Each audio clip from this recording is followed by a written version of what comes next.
These are the 7 most marketable themes in surface design.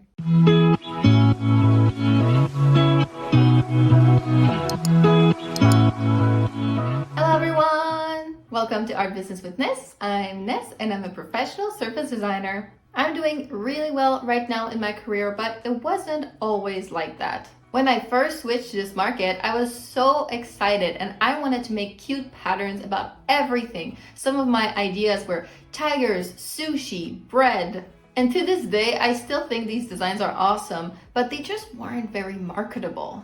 When I started pitching those designs to clients and agents, both of them told me, these are really pretty, but I just don't know what these could be used for, what products I would put them on. So that's when I realized there's a lot more to surface design than just making pretty art. And if I want to actually make sales, I need to start thinking about what the end product is going to be and how I can create art that's actually well suited for those products. It took me a while to figure it out, but over the years, I got a lot better. And now I've had clients like American Greetings, TJ Maxx, Hobby Lobby, Design, RSVP, and more.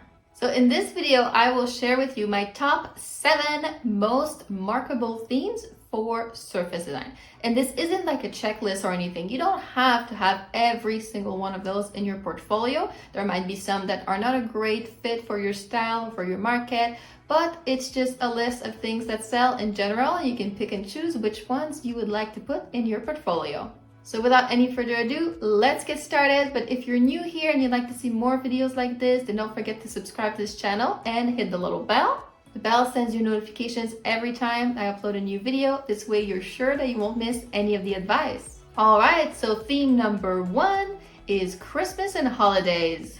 Christmas is a billion-dollar industry with a B. Between Christmas decorations, greeting cards, gift wrap paper, gift bags, clothes and pajamas, party supplies, fabrics, stickers, home decor, scrapbooking, etc., etc. There are endless products for Christmas that get manufactured and sold to clients every single year. And all of those could have your art on it. Companies buy a lot of art for their Christmas lines. In fact, I want to say something like a good 2/3 of all of the designs that I've ever sold were Christmas designs. So if you don't have any or not much of that theme in your portfolio, you're missing out on a lot of sales. Christmas is such a big industry that I want to say, even if you were to do only Christmas art for the rest of your life, you could still have a wonderful career. It is enough to make a whole living. Now, that doesn't mean that you have to bust out Santa, because there are many different ways that you can do Christmas. You can pick one that fits you, that suits your style. So if you do like very sophisticated watercolor flowers, usually then maybe you can do some poinsettia flowers or Christmas greenery that can work very well for your style. There's more cartoony, there's more classic, there's fun Christmas, so a whole lot of possibilities. Christmas stuff doesn't suit everyone's styles or even everyone's interests. I know there's a lot of people who just don't want to do Christmas. You can do holidays or winter if that works better for you. But if you can find any way at all to incorporate that in your portfolio, it is a big opportunity. Theme number 2, seasonal. After all, Christmas is not the only holiday out there. Though it is the biggest one, but there are lots of other events throughout the year, whether religious events or cultural events, etc., that a lot of companies put out products for. That means that they purchase art for those products.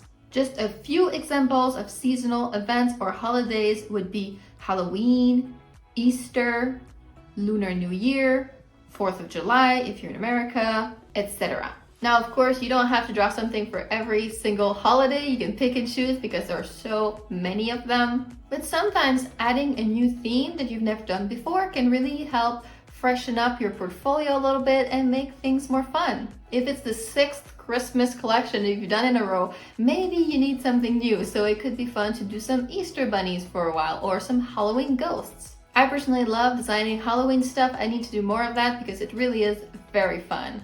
What holidays would you like to draw? Theme number 3 is floral. In surface designs, there are seasonal events like Christmas and Halloween, but then there are also everyday themes. So those are themes that don't come at a specific time of the year, but they can be for any time of the year. We call that the everyday category, and floral is definitely the king of the everyday category. Flowers are just such a classic. Everyone loves flowers and they look good on everything. They look good on every product, from dresses to wallpaper. And there are so many different kinds of flowers in so many different colors for all occasions. It's really important to have classics like flowers, for example, in your portfolio, because that's what still sells a lot to this day.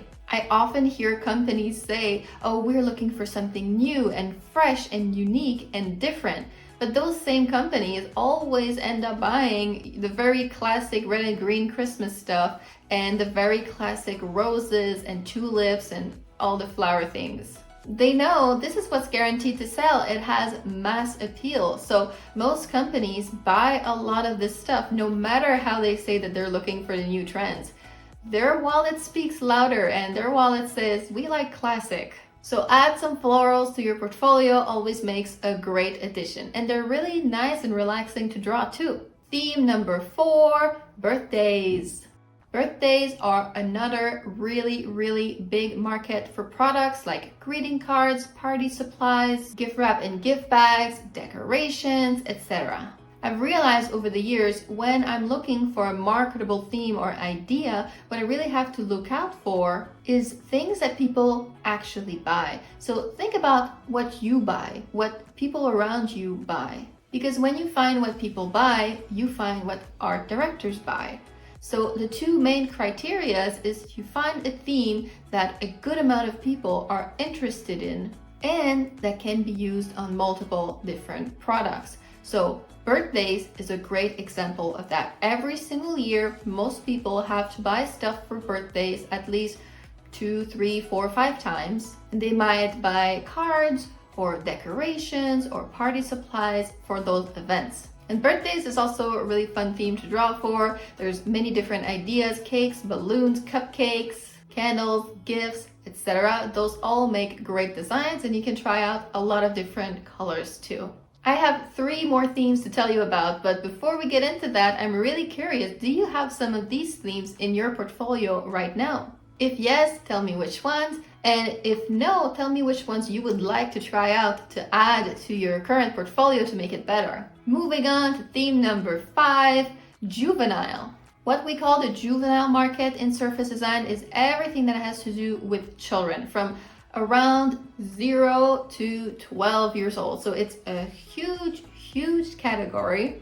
Baby clothes, nursery decor, toys, stickers, you name it. Not only are there a ton of products for kids, they also features illustration and art more often than adult products do. Almost everything in the children's market is decorated with colorful drawings. So this is a huge category that needs a lot of artwork, and every single year, millions of images are purchased by these companies to put on products. Maybe you could be a part of that too.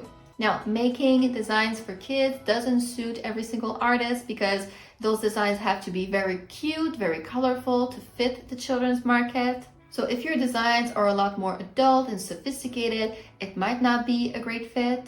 But if it is a good fit for you and you'd like to give it a shot, it's definitely worth a try because it is such a huge market. It's also widely considered recession-proof because even during a downturn of the economy, people still have children and they still need to buy stuff for their children. There are also a lot of parents that even if they have to tighten the belt a little bit for themselves, they will still splurge and not count pennies when it comes to their children. It's been widely known that even during recessions, these markets still thrive, so they're always a good choice. Just something to think about.